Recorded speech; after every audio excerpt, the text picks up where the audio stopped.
My father was a musician, you know, jazz, but I mean, you know, I was raised in a foster home, so there wasn't much to do, and it was overcrowded foster home.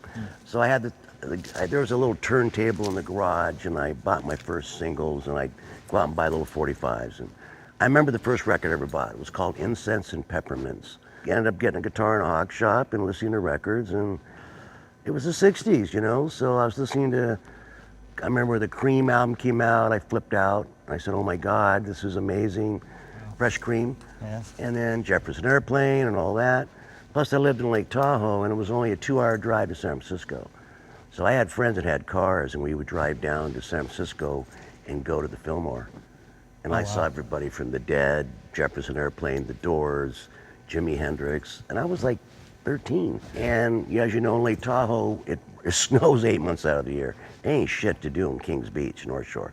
So I just started playing guitar and practicing, and it was like all kids do. I got this record, you got this record. I'll trade, let me hear this one, give me that one. I'll trade you, what do you got? Oh, I got the new Doors album. Give me this, you know, I got Steppenwolf, and that's how I started. You remember the first thing you tried to pick out on guitar? Yeah, that's easy. Louie Louie. Oh, nice. Three notes. That was a lot of our first songs. That's all. That was easy. Now, Robert, what was your introduction to music? What was some of the first music you heard? Well, I'm the old fart here, so my origin story with music. The door opened for me.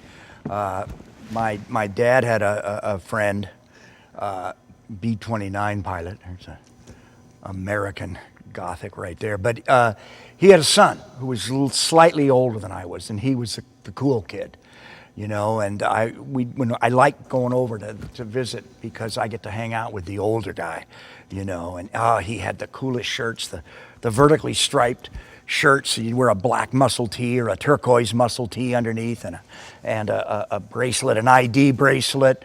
He had the butch wax and the waterfall. He had one of those Disney pork pie hats with his name stitched on the brim. Awesome. But he also had a sound system in his bedroom. And I remember Duane Eddy. That was my first guitar instrumental. And it was a lot of yakety sax on Rebel Rouser, but then Rumble came out by Duane Eddy. And so that's sort of how it began for me, that fascination. Then, I mean, I knew who Chuck Berry was, but then I remember when I was 12, going on 13, I was sort of chaperoned by my stepsister and her best friend, and they dragged me to the Rendezvous Ballroom down at Balboa Island, Newport Beach.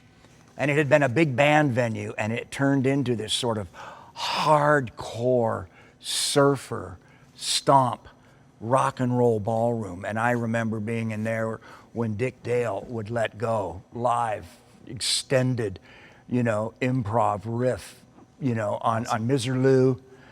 There was a surfer stomp he did called Let's Go Trippin'. He'd play it so long and so hard that, you know, the surfers would like fall on the ground. You know, they couldn't surf or stomp any longer than that.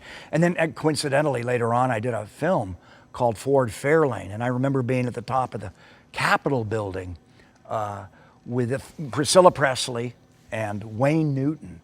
And in one of the plot points of Ford Fairlane was the famous left-handed Stratocaster that Jimi Hendrix played.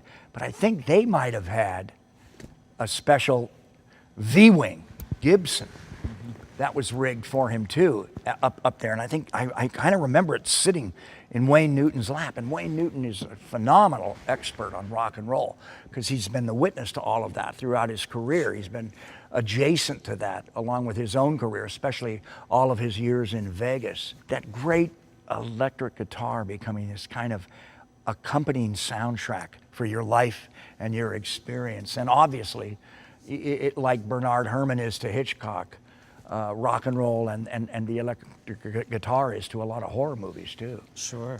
Yeah. Sure. Well, Cream and the Yardbirds, you guys started out on the right path.